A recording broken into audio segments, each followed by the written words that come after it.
Dinada yekjarîşên kertê saxlemiyê li parêzgeha Duhok nebûn û kêmiya perestaran di nava nexweşxaneyan da. Seroka perestaran jî lê nexweşxana hêviya zarokan dibêjît.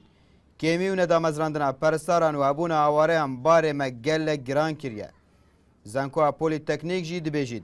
Di ayîndê de me plan heye ji bo vekirina hinek pişkên diyên perestariyê ji bo zêdetir wergirtina qutabîyan.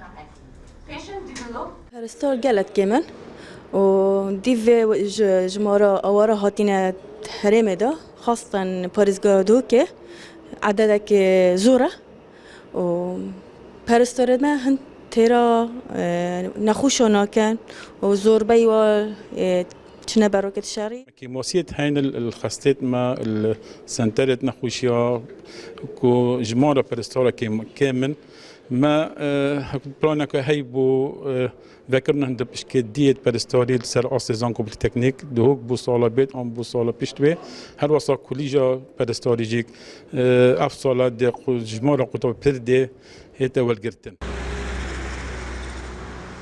Saxlemiya giştiya Duhok kêmiya perestaran bi ezmeka mozmin binav dike û dibêjît. Pitir ji 405 perestaran hene. Lêta niha ne girêbest ne jî hatîne damezrandin.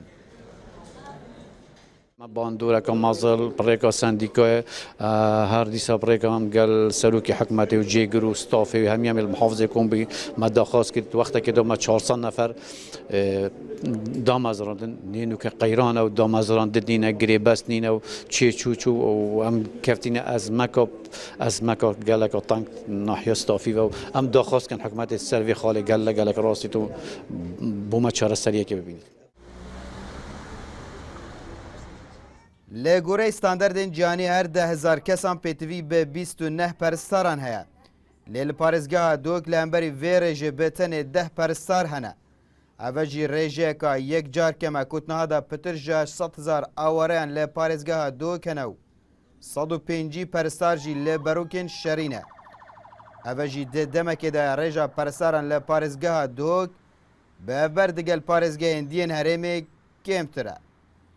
Abdusamat Rekani, NRT, Duhok.